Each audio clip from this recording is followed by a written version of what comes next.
Բարև ձեզ, ժողովուրդ ջան, մի քանի վայրկյան սպասենք ու սկսենք։ Այսօր շատ կարևոր օր է եւ շատ կարևոր իրադարձություններ տեղի ունեցան նաեւ, որոնք որ ըստ էության այնուամենայնիվ չեն կարող խամրել օրվա խորհուրդը։ Եվ դրա համար հենց օրվա խորհրդով էլ որոշել եմ սկսել մեր այսօրվա ուղիղ եթերը, ինչպես տեղյակ եք հիմա զուգահեռաբար ուղիղ եթերով ընթանում է նաև Ռոբերտ Քոչարյանի դատավարությունը, այդ գործի շատ խորհրդանշական բացասական խորհուրդ ունեցող իհարկե օրով է տեղի ունենում, այսինքն տեղի ունեցողն է բացասական եւ մի խոսքով սկսենք ընթացքում արդեն կմիանան մնացած արդեն բավականաչափ մարդ կան նախ ամենաառաջինը այսօր Շուշիի ազատագրման 28-ամյակն է ես շնորհավորում եմ բոլորիս այդ կապակցությամբ Հայաստանի Հանրապետությունը 28 տարի առաջ սկսեց դուրս գալ պարտվող չնայած դրանից առաջ էր արդեն այդ ընթացքը սկսել բայց հիմնովին հիմնավորվեց որ մենք այլևս պարտվող ժողովուրդ չենք մենք սարերում ապրող ու այդ սարերից կռիվ տվող ժողովուրդ ենք այդ սարերի համար կռիվ տվող ժողովուրդ ենք ու մեզ որևէ ձևով հնարավոր չի լինելու կասեցնել սա շատ կարևոր արձանագրում էր դա արեցին թվով շատ քիչ մարդիկ դրան մասնակցեցին Հայաստանի Հանրապետության քաղաքացիների կամ բնակչության կամ հայ ազգի շատ ցածր տոկոսը բայց այնուամենայնիվ այն այսպես ասած առյուծ տղերքը դաշտում էին ու կարողացան հիմնովին մեզ ազատել պարտվողի հողեր տվողի մորթվողի կարգավիճակից ու Բարիս բուն իմաստով քաղաքական իրողությունները սկսեցին օր-օրի փոխվել ռազմաճակատում, հենց քաղաքական իրողությունները, հենց սա աշխարհը սկսեց հաշվի նստել այն Հայաստանի հետ, որի այսօրվա ղեկավարը մի քանի օր առաջ ասաց Հայաստանը Չ-կլասի երկիր է, այդ Չ-կլասի երկիրը սկսեց հաղթահարել իր ողջ, այսպես ասած, այդ Չ-կլաս լինելու այդ կոմպլեքսը, որը որ այսօր մարդիկ ասում են այդպես։ Այսօր ես ուզում եմ առաջնային շնորհավորել Շուշիի ազատագրման կապակցությամբ Ռոբերտ Քոչարյանին, Սերժ Սարգսյանին, Լևոն Տեր-Պետրոսյանին, քաղաքական այն ժամանակվա քաղաքական ու ռազմաքաղաքական ղեկավարությանը, որոնք որ ըստ էության իրենց ուսերի վրա տարան այդ ողջ պատասխանատվությունը Ես այսօր ցանկանում եմ առաջնային կարգով շնորհավորել այս իշխանությունների թիրախ դարձած գեներալ Օգանովսկուն, գեներալ Խաչատուրովին, գեներալ Վիտալի Բալասանյանին ու մնացած բոլոր այն գեներալներին, որոնք այսօր Հայաստանի Հանրապետության դասալիքների իշխանության կողմից հետապնդվում են։ Շնորհավոր պարոնայք, ես ինչ-որ առումով պատկերացնում եմ, չնայած չեմ կարող ամբողջապես պատկերացնել, թե ինչ եք դուք արել ու ես խոնարհվում եմ ձեր բոլորի առաջ դուք այս ազգի իրոք կենթանի լեգենդներն եք ու այս ժողովուրդը դեռ պետքա ձեզ շնորհակալություն հայտնի դրա համար։ Վստահաբար այդ օրը գալու է, հատկապես հիմա, երբ որ լավի ու վատի համադրությունը այնքան պարզ է, որ մենք տեսնում ենք, թե ովքեր ինչ են արել ու ինչ են անում Արցախի համար։ Այսօր մենք վիճակը շատ ավելի վատ է, թե բանակցային սեղանին, թե ռազմաճակատում, թե արտաքին քաղաքական համատեքստում, ես ցավում եմ, որ այդպիսին է վիճակը, բայց մենք բոլորս դրա համար պատասխանատու ենք, այդ թվում նաև դուք շատ սիրելի ու շատ հարգելի պարոնայք, ու հուսով եմ, որ այդ պատասխանատվությունը, որը որ այսօր նաև մեր վրա է այս ամեն ինչը լուծելու, մենք միասին կարողանանք շատ արագ իրացնել ու այս դասալիքներին հեռացնել Հայաստանի Հանրապետության իշխանությունից։ Այսօրվա իշխանությունը անկախ նրանից, որ այս լավ տոնով ենք սկսում, հենց այս օրով դատում է Արցախի հերոսներից մեկին, դատում է Շուշիի ազատագրմանը ներդրում ունեցած գեներալներից երկուսին, Սեյրան Օհանյանին և Յուրի Խաչատուրովին։ Այս իշխանության, այսպես ասած, շատ լուրջ խորհուրդ է սա, որը որ մենք բոլորս պետք է հասկանանք և որը որ մենք բոլորս պետք է, այսպես ասած, մեզ համար սա պետք է լինի ուղենիշ։ Էս է այս իշխանությունը, այս իշխանության արած մաքսիմումը կարող է սա լինել, ու այս իշխանությունը այո ատում է քաղաքական դաշտում արկա բոլոր են մարդկանց, որոնք որ այս կամ այն կերպ ներդրում են ունեցել Արցախի հարցում։ Այս իշխանությունը ատում է գեներալներին, այս իշխանությունը ատում է զենք բռնած տղամարդկանց, այս իշխանությունը ատում է այն տղամարդկանց, որոնց տղամարդ լինելը ապացուցվել է կյանքի ու մահվան մրցավազքում, որոնց տղա լինելը ապացուցվել է ոչ թե Նիկոլ Փաշինյանի և իր թիմի 90%-ի բանակից փախնելով, այլ բանակը կայացնելով։ Ու մենք այսօր ցավոք սրտի գործ ունենք այ 28 տարի առաջ Շուշի ազատագրած ազգը, Շուշի ազատագրած ժողովուրդը այսօր գործ ունի դասալիքների, վախկոտների, բանակից փախածների իշխանության հետ։ Ու մենք այսօր սա մեզ համար ու մեր բոլորի համար, իմ խորին համոզմամբ, լուրջ մարտահրավեր է, որը որ մենք առաջնայինը պետք է դարձնենք։ Եկեք այսպես ասենք, այլևս ոչ մի Շուշիի ազատագրման օր եկեք չնշենք այս իշխանությունների օրոք։ Եկեք չնշենք այն իշխանությունների օրոք, որոնք գեներալ բռնող են, որոնք ռազմական գեներալներին, Օգանովսկու նման գեներալին անվանարկող են, որոնք բանակից փախած են 90%-ը, որոնք ընդհանրապես հեռու են ռազմական գործից ու առավել ևս տղամարդկային հատկություններով տեսնում ենք ինչպիսին են։ Այսօր մենք շատ լավ տեսանք այդ։ Ու հազար ամոթ այն իշխանությանը ու երբևէ նաև ապագա այն իշխանություններին, ովքեր որ կկարողանան Շուշիի ազատագրման օրը դատել Արցախի հերոսներին, Շուշիի ազատագրման օրը Շուշին ազատագրողներին բանտարկել։ Հազար ամոթ այդպիսի իշխանությանը։ Այդպիսի իշխանության մաքսիմումը, ինչը որ կարան անեն, այ մենք տենում ենք պարլամենտում։ Տեսնում եք բոլորը, թե ինչ կարա այս իշխանությունն անի։ Այնպես որ անկախ նրանից, թե ինչքանով է Նիկոլ Փաշինյանը որոշել, որ ինքն ինչ ուզի էտել բանակցելու է, մի քանի ամիս առաջ նա ասում էր, որ ես բանակցելու եմ ու բանակցում եմ այն, ինչ որ Հայաստանի Հանրապետության քաղաքացիներն ուզեն։ Հիշում եք հրապարակից, որ եկավ ու ասաց, որ այ ես կբանակցեմ միայն այն փաստաթուղթը, որը որ դուք ինձ կլիազորեք բանակցել։ Այն օրը ազգային ժողովի ամբիոնից Նիկոլ Փաշինյանը շատ հստակ ասաց, որ ինքը բանակցում է այն, ինչ պետք է,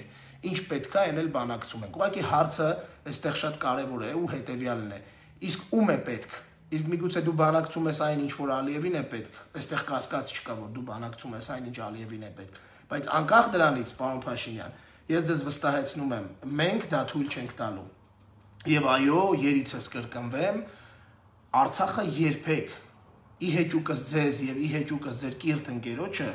Ալիևին, Արցախը երբեք չի լինելու այլևս Ադրբեջանի կազմում։ Ու դա դուք չէ որ որոշելու եք։ Աստված մի արասցե, որ պատերազմ սկսես, դուք մի րոպե չեք շարունակելու նստել վարչապետի աթոռին, ու դուք էլ լավ դա գիտեք։ Ու դա գիտեն բոլորը։ Ու ասում եմ, նորից եմ կրկնում, չի թույլատրվելու Արցախը հանձնել Ադրբեջանին։ Այն ինչ որ ուզում եք դուք, պարոն Փաշինյան եւ ձեր կիրթ ընկեր Ալիևը։ Սա չի լինելու։ Ու չմտածեք, որ այն ինչ պետքա դա էլ բանակցում եք։ Այդ ձեզ է դա, ձեր կարծիքով դա, ձեր ու Ալիևի կարծիքով է դա ձեզ պետք ու դուք դա բանակցում եք։ Բայց ես ձեզ վստահեցնում եմ, պարոն Փաշինյան, որ այդ ինչ որ պետքա դա էլ բանակցում ենք ասածը վաղը մյուս օրը քրեական գործի մասա դառնալու կհասկանանք հələ այդ ում էր պետք, որ դուք դա բանակցում եք։ Այսքանը նորից շնորհավորում եմ բոլորիս Հայաստանի Հանրապետության տղամարդկության ու ինքնասիրության վերականգնման օրվա կապակցությամբ։ Մենք այս օրը կարողացել ենք անել այն, ինչ որ դարերով մեզանից մենք զրկված ենք եղել դրանից, ինչից դարերով զրկված ենք եղել։ Այնպես որ այս օրը առաջինը այս օրն է, ժողովուրդ ջան, այս օրը առաջինը այն օրն է, որ երբեք չի կարելի ստորադասել ցանկացած խուժանության, ցանկացած ազգային ժողովի ու ոչ միայն ազգային ժողովի խուլիգանությամբ, այն ինչ որ մենք տեսանք։ Հիմա անցնենք մյուս թեմաներին, նորից երբեք չմոռանալով օրվա խորհուրդը, որովհետև ես այսօր հենց սկզբից ուզում էի այս տոնը շնորհավորել ու անգամ պատրաստել էի շատ կարճ տեքստ, որի մեջ կար հարցադրում, որը որ չկարողացա անել, քանի որ տեղի ունեցան հայտնի իրադարձություններ, բայց ես կցանկանամ դա հիմա ասել։ ես գրել էի հետևյալը շնորհավոր տոնդ Հայաստանի Հանրապետության ու Հայաստանի Հանրապետության քաղաքացի ու հայ մարդ, քանի որ 28 տարի առաջ այսօրը տեղի ունեցավ այն, ինչը որ միջև այդ մեր մեջ ինչի բացակայությունը որ միջև այդ մեր մեջ կծռել էր։ Ու մի հարցադրում էի արել, արդյոք կմտածեին Շուշին ազատագրող տղերքը, որ 28 տարի հետո դասալիքները իրենց հերոսներին կբանտարկեն։ Արդյոք կմտածեին Շուշին ազատագրող, արդյոք օրինակ այդ լեգենդար հրամանատարները, նաև զոհված լեգենդար հրամանատարները կպատկերացնեին, որ 28 տարի անց այդ առյուծ տղերքի արածը ինչ որ ղզիկներ գալու են, բանակից թռածներ գալու են ու այսենց սարքեն։ Ես վստահ եմ, որ չէին պատկերացնի։ Ես վստահ եմ անգամ, որ այդ ժամանակ այդ տղերքից որևէ մեկին ասեին, որ 28 տարի հետո Նիկոլ Փաշինյանը անուն ազգանունով դասալիքը լինելու է ազգային ժողովի Հայաստանի Հանրապետության վարչապետ կամ դասալիկ Արարատ Միրզոյանը Հայաստանի Հանրապետության ազգային ժողովի նախագահ կամ դասալիկ Տիգրան Ավինյանը Հայաստանի Հանրապետության փոխվարչապետ կամ դասալիկ այն падգամավորները, որոնք բանակից ճողոպրել են տարբեր փողերով ու տարբեր հիվանդություններով կամ Սկոլիոզ Ռուստամ Բադասյանը կլինի նախարար, այդ տղերքը չէին հավատա։ Այդ տղերքը չէին հավատա կամ հավատալու դեպքում շատ ավելի վատ բան կանեին ու միգուցե իրենք չթողեին, որ հասնեինք ստեղ։ Այսքանը մի քանի օր առաջ ժողովուրդ ջան, ուրեմն մի շատ կարևոր բան տեղի ունեցավ, Freedom House-ը հրապարակեց մի զեկույց, որտեղ Հայաստանի Հանրապետության քաղաքական վարչակարգին գնահատականներ էին տրված, որտեղ որ չափվում է ժողովրդավարության քանակը, ժողովրդավարության վիճակը, իշխանությունների ունեցած ըստ էության հեղինակությունը եւ այլն եւ այլն եւ այլն։ Ու որպեսզի պատկերացնեք, թե Freedom House-ը ինչ կառույց է, նախ եւ սկսեմ նրանից, թե Freedom House-ը ում կողմից է ֆինանսավորվում, ինչ ֆինանսավորում ունի ու որտեղ է ըստ էության նստած Freedom House-ի հիմնական հովանավորը։ Դա Open Society Foundation-ի կամ Բաց հասարակությունների հիմնադրամի Ջորջ Սորոսի կողմից ֆինանսավորող կառույցի կողմից ֆինանսավորող կառույց է, որը ըստ էության, որին զեկույցները գրում են տեղական մարդիկ, ստեղից տալիս են ընդեղ, իրենք տալիս են ընդհանուր զեկույց։ Ու Freedom House-ը բնականաբար 90%-ով կանխակալ վերաբերմունք ունեցող կառույց է Հայաստանի Հանրապետության ներկայիս իշխանությունների նկատմամբ, եւ անգամ այն, որ Freedom House-ը ունի նմանատիպ կանխակալ վերաբերմունք, անգամ այն, որ Freedom House-ը ըստ էության այստեղ իշխանության փայատեր է, ինչպես ասում են իմ ընկերներից շատերը, ըստ էության Freedom House-ը ունի նաև Հայաստանում բավականին մեծ ազդեցության լծակներ, ունի նախարարներ, ունի падգամավորներ եւ այլն եւ այլն եւ այլն, բայց այնուամենայնիվ Freedom House-ը ըստ էության արձանագրեց շատ կարևոր մի հանգամանք, որը ես արդեն մի քանի ամիս անընդհատ ասում եմ, որ Հայաստանում գործում է կայուն զարգացող ավտորիտարիզմ, պարզապես տերմինի մի տարբերությամբ, որ Freedom House-ը ֆիքսել էր Հայաստանը որպես կիսակոնսոլիդացված ավտորիտար համակարգ։ Ու այդ կիսակոնսոլիդացված ավտորիտար համակարգը ըստ էության այլևս արևմտյան երկրների կողմից Հայաստանի Հանրապետության քաղաքական վարչակարգին տրված գնահատականն է։ Ու այն որ Նիկոլ Փաշինյանը խոսում է, որ մենք բաստիոնն ենք, մենք ժողովրդավարության կենտրոնն ենք, մենք աշխարհում ճառագում ենք այդ ժողովրդավարությունը եւ այլն, ըստ էության անգամ իր տերերը Ջորջ Սորոսի Freedom House-ի գլխավորությամբ ֆիքսեցին, որ նման բան գոյություն չունի։ Հակառակը Հայաստանը կիսակոնսոլիդացված ավտորիտար քաղաքական վարչակարգ ունեցող երկիր է։ Եվ Վրաստանի կողքին մենք դարձանք բաց մանուշակագույն գույնով երևացող երկիր։ Իդեպ շատ կարևոր մի արձանագրում, նախորդ իշխանությունների օրոք, նախկինների օրոք, ինչպես ասում են, Սերժի Վախտ եւ դրանից առաջ միգուցե, Հայաստանի Հանրապետությունը Freedom House-ի սանդղակներով, Freedom House-ի տրված քարտեզներով չի եղել կիսակոնսոլիդացված ավտորիտար համակարգ։ Հակառակը եղել է ըստ էության այսպես է համարվել հիբրիդային ռեժիմ կամ էլեկտորալ ժողովրդավարություն, որոնք խիստ տարբեր են նրանից, ինչ որ մենք ունենք հիմա։ Այսինքն փաստացի այսօր անգամ Նիկոլ Փաշինյանի տերերը ըստ էության ֆիքսեցին, որ մենք մեր երկրում գործում է կիսաավտորիտար, այսինքն կիսակոնսոլիդացված ավտորիտարիզմ։ Ու այստեղ խնդիրը այդ կիսա բառը ավտորիտարիզմին չի վերաբերվում, սա շատ կարևոր է։ Կիսա բառը վերաբերում է կոնսոլիդացվածությանը, այսինքն ինչ է նշանակում սա։ Երբ որ ուժային կառույցները ամբողջական կոնսոլիդացվում են ավտորիտարիզմի տակ, դա լինում է ամբողջապես կոնսոլիդացված ավտորիտարիզմ, ոնց որ օրինակ Ադրբեջանում է։ Եվ ես մի քանի ժամանակ առաջ սրա մասին մենք երբ որ խոսում էինք, իմ գործընկերներից մեկը շատ կարևոր բան ասաց, որ Աննա Հակոբյանը եւ Նիկոլ Փաշինյանը Հայաստանը ըստ էության շատ մոտեցնում են Ադրբեջանին։ Եվ երբ որ այս ընթացքը արդեն գնաց ավելի շատ ու ավելի արագ տեմպերով, մենք հասկացանք մի բան, որ այո, ըստ էության մենք գնում ենք անգամ մենակ պաշտոնն է պակասում Աննա Հակոբյանին այս պահին։ Ու այս պահին ֆիքսենք շատ հստակ, որ անգամ ամերիկացիները այս քաղաքական վարչակարգին, որն իրեն մեջտեղից ճղում է եւ հայտարարում է, որ ինքը ժողովրդավարության բաստիոնն է, հրճակեց ըստ էության ավտորիտար համակարգ, որը որ գնում է ամբողջական կոնսոլիդացիայի։ Իսկ դա լինելու է այն դեպքում, երբ որ Սահմանադրական դատարանը դատարանի վրա հարձակումները բավարարվեն, երբ որ մարդկանց պետական ռեկետ անելու այդ օրենքը հայտնի, ընդունվի ազգային ժողովում այսօր տեսակ դրա հետևանքով ինչ եղավ։ Ու ամենակարևորը, երբ որ բոլոր քաղաքական այլախոհները Նիկոլ Փաշինյանի ըստ էության բոլոր ողջ քաղաքական այլախոհությունը, այսպես ասած, ճնշված լինի։ Բայց դա իհարկե թույլ տվողներ պետք է լինեն, ես կարծում եմ, որ շատերը թույլ չեն տալու դա, որ տեղի ունենա։ Ու այս համատեքստում նաև հիշում եք նաև ուզում եմ Սամագոնին կարճ անդրադառնալ, որովհետև այս շատ կարևոր է իմ համար այդ թեման, նաև ոչ միայն Սամագոն, ուրեմն վերջին 4 օրերի, վերջին մի շաբաթվա մեջ Նիկոլ Փաշինյանի ընտանիքի գլխին կուտակվել են այնպիսի սև ամպեր, որոնք որ ըստ էության որևէ ձևով հետ գնալու, այսպես ասած, նշաններ չունեն։ Առաջին պարզվեց, որ աներձակ հրաչը բան է անում, սիգարետա կոնտրաբանդայով տանում, չհերքվեց որևէ ձևով, որևէ հիմք, որևէ ոչ մեկ չասեց, լավ է սիգարետը վերջումն էր, որ բան արվեր։ Երկրորդ բանը, փուլը որներ է տեղ, պարզվեց, որ Նիկոլ Փաշինյանը տարբեր մարդկանց մարդ եղավ, այսինքն Միքայել Մինասյանը կոնկրետ, որ դուրս եկավ, ասեց ախպեր, այս մարդը ինձ առաջարկել է տալ գումար, ու այդ գումարի դիմաց ստանալ անձնական ազատություն ու չբռնվելու երաշխիքներ։ Սա էլ որևէ կերպ չհերքվեց, ավելին դրանից առաջ Արտուր Վանեցյանն էր ասել, որ հանդիպել են Նիկոլ Երամանգով եւ այլն, սա երկրորդն էր, որ շատ հետաքրքիր ձևով տեղի ունեցավ այդ սկանդալը, սա էլ փորձեցին այսպես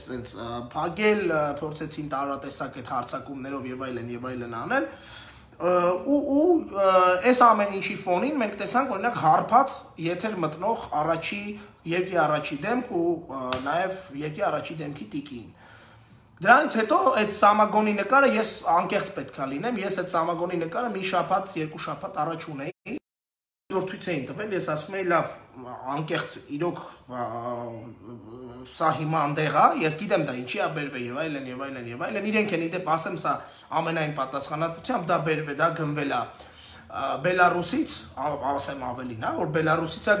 դա գնվել է հատուկ Նիկոլ Փաշինյանի համար, դա գնվել է հատուկ Նիկոլ Փաշինյանի հյուրերին, Նիկոլ Փաշինյանի կողմից օղի թորելը ցույց տալու ու այդ թորած օղին հյուրասիրելու համար։ Այնտեղ մարդիկ, որոնք որ մեղմ ասած կասկածելի արդեն շատ մոտ անցյալ ունեն կասկածելի, սկսեցին պնդել, որ դա բան է, դա հին է, դա Սերժի ժամանակվանն է, դա Սերժն է, անգամ Արման Բաբաջանյանի կայքը ինչ որ հոդված գրեց, որտեղ որ ասում էր Իջևանի բանը ուրիշ է, էսի ուրիշ է եւ այլն, այսինքն հասկանում եք, մենք գործ ունենք մարդկանց հետ, որոնք նախ ընտանեկան կազմակերպված թալան են սկսել, սա առաջին, մարդկանց ռեկետի են ենթարկում, մարդկանցից փողեր են վերցնում, մարդկանց ահաբեկում են, իրենց քաղաքական հակառակորդների նկատմամբ բանեցնում են ողջ քաղաքական ու իրավական, ողջ այդ ոստիկանական ճնշումները, ու ամենակարևորը նաև անասելի ստախոսներ են, այնպիսի ստախոսներ, որ ակնհայտ իրողություններ այդ մարդկանց ցույց է տալիս, այդ մարդիկ ասում են, հոպ, սես բան չի եղել, ով ասեց, միջև չի հասնում նրան, որ ուրիշ երկրի, այլ երկրի արտգործ նախարարը դուրս գա ասի, ախպեր, մենք բանակցում ենք, էլի դու սուտ ես ասում, տղա ջան, մենք բանակցում ենք փուլային տարբերակ, որ ինքն է կանգնի ասի, հա, բանակցում ենք, բայց ինչ պետք է այդ ենք բանակցում, ձեզ ինչ ենք բանակցում, ինչև այդ ասում են ոչ մի բան չենք բանակցում։ ու հիմա այս ամեն ինչի ֆոնին այս Սամագոնի սուտն էլ արդեն անկեղծ անհաշվելի ստերի շարան է ու գիտեք ոնց որ երբ որ իրենք սուտ են խոսում Նիկոլը երբ որ սուտ է խոսում իմ համար ոնց որ լինի այնպես որ օրինակ ես գալիս եմ գրասենյակ առավոտյան եւ գնում եմ տուն երեկոյան չէ այդ նույն իրողությունից շատ նորմալ շատ սովորական շատ օբյեկտիվ երևույթ է երբ որ Նիկոլ Փաշինյանը ըստ էության սուտ է խոսում ու այս ստախոսությունը վաղը մյուս օրը միանշանակ ստանալու է իրավական գնահատական, բայց մի շատ կարևոր արձանագրում, ես սա թողելու եմ մյուս եթերների համար, սա չեմ զարգացնելու, բայց ձեզ ասեմ մի բան, ուսումնասիրեք Ամերիկայում հայտնի գողացող թալանող Բոնի եւ Քլայդ ամուսինների մասին։ Կարդացեք ուսումնասիրեք շատ հետաքրքիր նմանություններ կան ու Աննան ու Նիկոլը ըստ էության Հայաստանի Բոնին ու Քլայդն են մարդիկ որոնք եկել են թալանելու մարդիկ որոնք եկել են մարդկանցից ունեցվածք խլելու մարդիկ որոնք որ եկել են բյուջեն ուտելու ու իրանց մերձավորներին այդ բյուջեից գումարներ տալու Սրա մասին դեռ երկար կխոսենք, մոտակա օրերին մենք կունենանք համապատասխան եթեր այս թեմայով կոնկրետ, որովհետև սա շատ կարևոր թեմա է, շատ բացելու տեղեր կան, այս կոռուպցիան, որը որ ըստ էության թաթախված է իշխանությունը, ուղղակիորեն այնքան արդեն շատացել է, որ արդեն այս ծեսկրտուկներով է չեն կարող փակել։ Ու վերջում անդրադառնանք նրան, թե ինչ եղավ ազգային ժողովում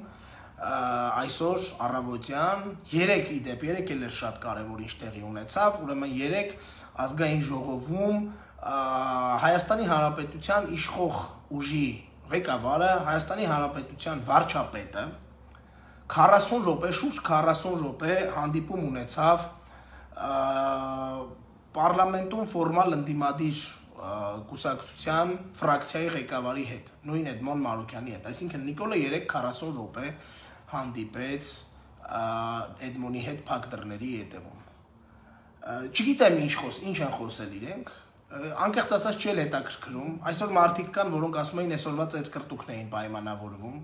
այսօր որոշում էին ոնց անեն, որ իրանց ծեծ է, որ ով ոմտի ծեծի, չգիտեմ, շատ մարդիկ վստահ են, որ Նիկոլ Փաշինյանը անձամբ է հրահանգավորել այսօրվա ծեծկրտուկը ու անձամբ հետևել է դրան այնտեղ նստած։ Չգիտեմ այնուամենայնիվ ինչ են խոսել, բայց մի շատ կարևոր բան, Նիկոլն ու Էդմոնը իրար տարբեր ժամանակներում մեղադրել են Սերժի հաճախորդ լինելու մեջ, նախկինում, ներկայում, երբ որ Վանաձորում ընտրություններ էին, Նիկոլ Փաշինյանը էդ էր ասում, մինչև հիմա Ալեն Սիմոնյանը մեղադրում է Էդմոն Մանուկյանին, այսօր էլ, որ ժամանակին քվեարկում էր կողմ, ժամանակին սենց, ժամանակին նենց, ու չգիտես ոնց, երեք այդ հանդիպումը որևէ ձևով Էդմոնին հաճախորդ չսարքեց որևէ մեկի աչքի առաջ։ Ուրեմն ես ձեզ պարզ ասեմ, ես ունեմ այստեղ շատ ընդգծված վերաբերմունք ու ասեմ ձեզ, ես վաղուց եմ ասել, որ օրինակ Էդմոն Մարուկյանը երբեք չի կարող ընդդիմադիր լինել գոնե ինձ համար։ Ես հիմա եւս մեկ անգամ պնդում եմ այդ կարծիքը ու ասում եմ Էդմոն Մարուկյանը Նիկոլ Փաշինյանի հաճախորդն է։ Ու այս ծեծ բան եւ այլն, դրանք դրա տրամաբանական շարունակությունն են, հետևանքն են պայմանավորված աշխատանք ասա։ Բայց երբեք ես չէի մտածի, որ ազգային ժողովում կարող է լինել այն, ինչ որ եղավ այսօր։ Ինչու, որովհետև ըստ էության Սասուն Միքայելյանը մի շատ կարևոր բան արեց, Սասուն Միքայելյանը ցույց տվեց, որ իրականում այս իշխանության դեմքը ինչպիսին է։ Նիկոլ Փաշինյանը վերջին 2 տարիների ընթացքում չի եղել մի հարթակ, որտեղից չխոսա ու չասի, որ այս պարլամենտը որակապես լրիվ ուրիշ պարլամենտ է։ Այս պարլամենտում այնքան խելացի մարդիկ կան, այս պարլամենտում լրիվ երիտասարդներ են, այս պարլամենտում էլ շմայիսներ չկան, այս պարլամենտում էլ մանվելներ չկան, այս պարլամենտում էլ հայհոյողներ չկան։ Ուրեմն վերջի մի քանի շաբաթվա մեջ Նիկոլի այս ասած պնդումները մեկը մեկի հետևից հերկվում են, մեկը մյուսի հետևից պայթում են։ Պարզվեց, որ այս պարլամենտը, այո, որակապես լրիվ ուրիշ պարլամենտ է, այս պարլամենտը ավելի վատն է, քան նախկինում երբևէ եղած պարլամենտը։ Գիտեք, վերջին անգամ իմ իմանալով պարլամենտում նիստերի դահլիճում ծեծկրտուկ է եղել ՀՀՇ-ի ժամանակ։ Վերջին անգամ, այն 96 թվականից հետո, սեպտեմբերից հետո, երբ որ ԱԺՄ-ականները եկել են պարլամենտ, այդտեղ կռիվ ա եղել եւ այլն եւ այլն եւ այլն։ Այսօր մեր պարլամենտը բոլորի աչքի առաջ իր ողջ հմայքով դուրս եկավ ու մենք բոլորս տեսանք, թե մենք ինչ պարլամենտի հետ գործ ունենք։ Մենք գործ ունենք խուժան,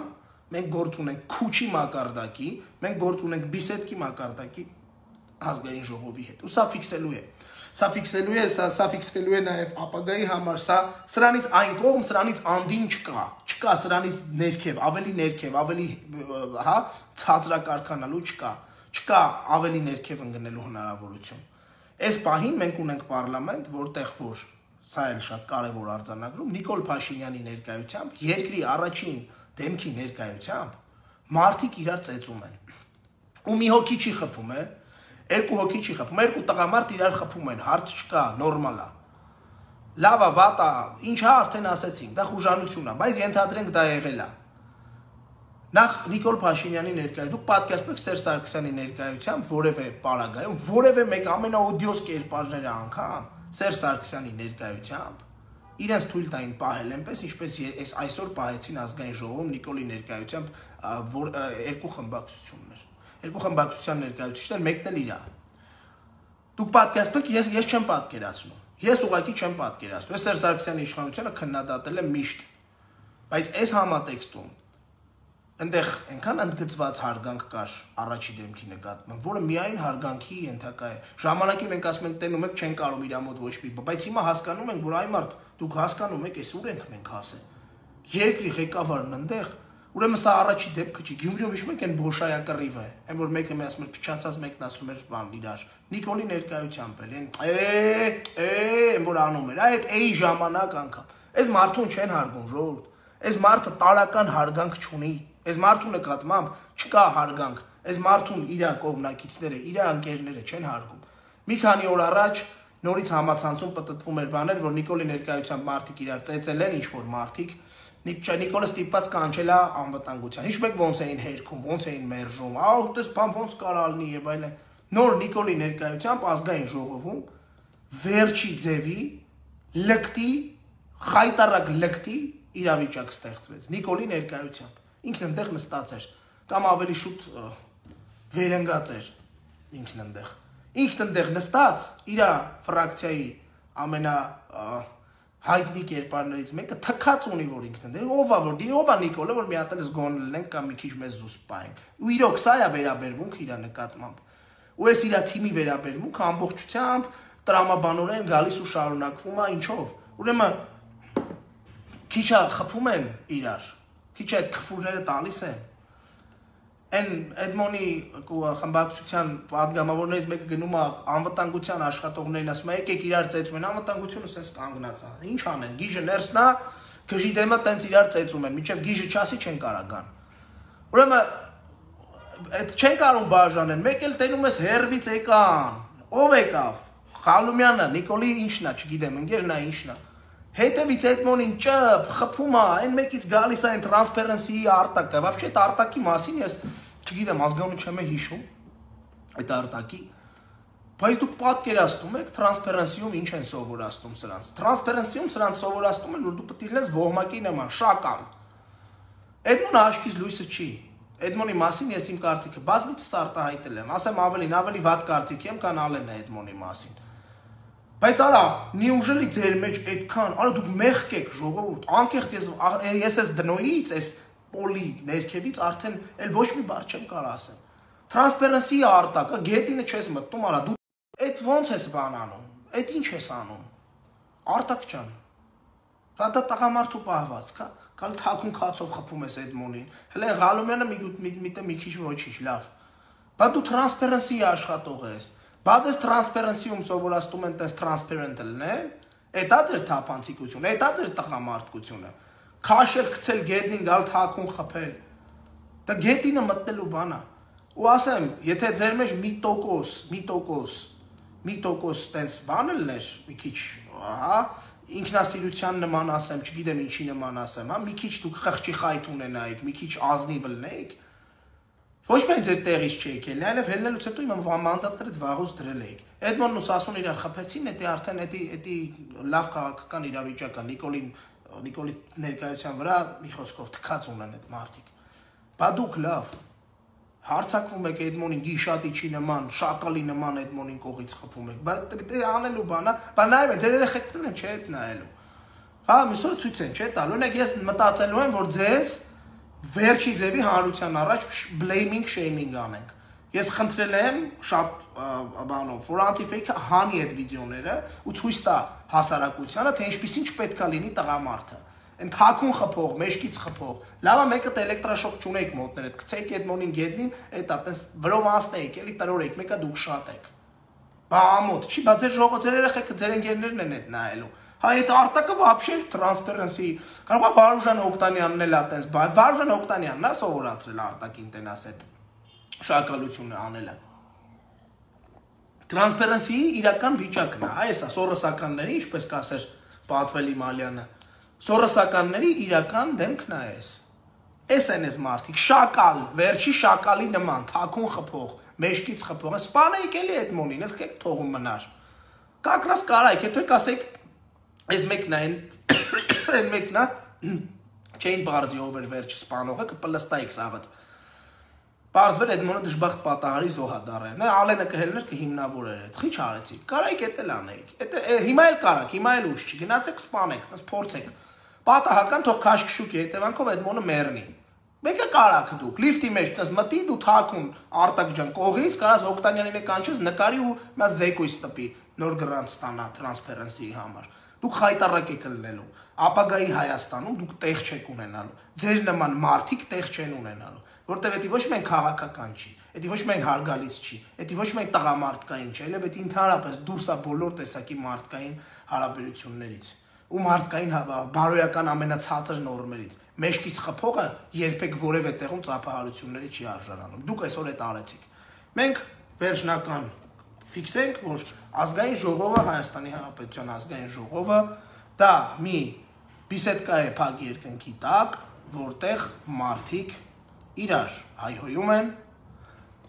անցնում են իրենց բոլոր սրբությունների վրայով, դեմ գնալով ողջ երբևէ Հայաստանում հայկական մենթալիտետին հատուկ երբևէ եղած նորմերին, խախտելով բոլոր գծերը, իրար անբարոյական վաստակ են ասում, իրար ծեծում են, ֆիքսեք, սա է ազգային ժողովը, ու ազգային ժողովի այս որակը երբեք չի եղել Հայաստանում, որևէ իշխանության ժամանակ, որևէ իշխանության ժամանակ աժա ամբյոնից իրար չեն հայհոյել, իրար չեն ծեծել սենց ոնց որ ծեծեցին, որևէ իշխանության պատգամավոր, անգամ այն հայտնի վիդեո կա է, այն որ Հակոբ Հակոբյանը ազգային ժողովում օկտեմբերի 27-ից հետո ինչ-որ հայհոյանքներ է տալի եւ այլն, անգամ այդ ժամանակ չկային մարդիկ, որոնք շակալի նման սես կողերից գային ու այդ մարդուն խփեին։ Այսօր այս ազգային ժողովը ստեղ է, սա չծառայածների, Շուշիի ազատագրման օրը Արցախի հերոս դատողների, Ղարաբաղը հանձնողների, տղամարդկությունից կիլոմետրերով հեռու գտնվողների ու չկայացած իրաց կյանքում պիվեքի ավելի շատ պիվապարկ եղած մարդկանց իշխանությունն է։ Ու չզարմանաք, որ ազգային ժողովում սա շարունակվելու է ոչ միայն ազգային ժողով։ Լավ, Նիկոլի դեմը իրար դանակով չեն խփում, չնայած այդ էլ կարան անեն։ Սրա մասին ոչ թե Նիկոլը պետք է մտածի, Նիկոլը արդեն էլ մտածելու ոչ մի պատճառ չունի։ Սրա մասին մենք պետք է մտածենք։ Սա պետք է լինի Հայաստանի Հանրապետության քաղաքացիների մեջ կոնսենսուս, որ նման բաներ չի թույլատրվում, չի կարելի։ Երբ որ դու գրպանատ այդ մանդատը գնում ես այնտեղ, դու պետք է լինես Հայաստանի Հանրապետության կամ չգիտեմ, ազգային ժողովի պատգամավոր, ոչ թե մարդ, որը հելնում է մեկին սիլում է, ոչ էլ առավել ևս մարդիկ, որոնք որ հելնում են ու տենց շակալի նման մարդուն հետևից խփում են։ Այս շակալությունն ու այս ռազմորկեքի տրամաբանությունը, եթե չդուրս գա այս երկրից, այս երկիրը որևէ պարագայում չի ունենալու, ոչ միայն կիսակոնսոլիդացված ավտորիտարիզմ ենք մնալու, այլև մենք մնալու ենք քարանձավներում։ Ու սա պետք է բոլորի համար լինի ցուցիչ, ու իմ կարծիքով, եթե մենք այս կոնսենսուսները չունենանք, մենք ոչ մի լավ տեղ չենք գնալու ու չենք տանելու մեր երկիրը։ Համբերություն եմ մաղթում բոլորիդ, դիմացեք այս կրկեսին ու պատրաստ եղեք ավելի վատ բաների։ Լավա, նորից եմ ասում, մոտները զենք չկար այդ պահին։ Շնորհակալություն ուշադրության համար, գնանք հետևենք, տեսնենք դատարանը ինչ որոշում է կայացնում Ռոբերտ Քոչարյանի գործով։